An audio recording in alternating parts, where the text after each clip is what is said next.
one big thing.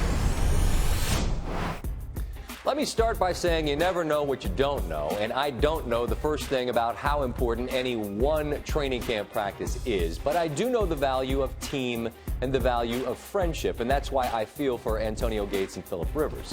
The Sporting News reported that first-year Los Angeles coach Anthony Lynn was blocking the two from attending the Hall of Fame ceremony in Canton this Saturday, where their former teammate LaDainian Tomlinson will be enshrined. Lynn told the LA Times Monday, quote, "I've talked to Philip, I've talked to Antonio, I've even talked to LT. We're all on the same page," close quote. That trio put plenty in the pages of Chargers history.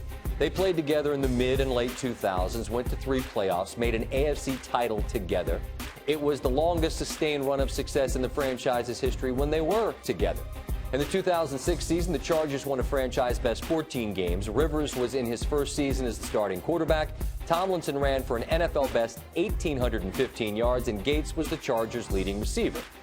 Rivers has now been their starter 11 consecutive years, and he hasn't missed a game. Meanwhile, Gates enters his 15th year with the franchise. No Charger has played as many years, caught as many passes for as many yards, and he's got 30 more receiving touchdowns than his closest pursuer, Lance Allworth, who is a Hall of Famer himself. The point here is that in Rivers and Gates, you have a pair of Charger lifers who are consummate professionals. They've given every ounce of themselves to the franchise and honored the team and themselves in doing so. Whatever wrinkle you're going to install in any one practice that they might miss, they would figure out, which is what the organization ought to do here, and on Tuesday they did, kind of. Lynn said he has signed off on Gates attending, which is nice because among the most moving moments in these always moving ceremonies in Canton each year is when the men being enshrined ask the teammates that are there to stand and receive a proper thank you.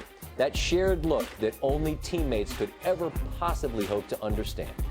Rivers and Gates both ought to be in Canton to share in this rare moment if they want to, but there's that practice, which happens to be the first at the StubHub Center, which happens to be an invite-only affair for season ticket holders and those on the wait list. So maybe it's not the practice, but the meet and greet that's so very important. Again, I don't know what I don't know, but I know that Rivers and Gates should be in Canton to see their friend and teammate join the immortals of the game, and at least after Tuesday, Gates will be.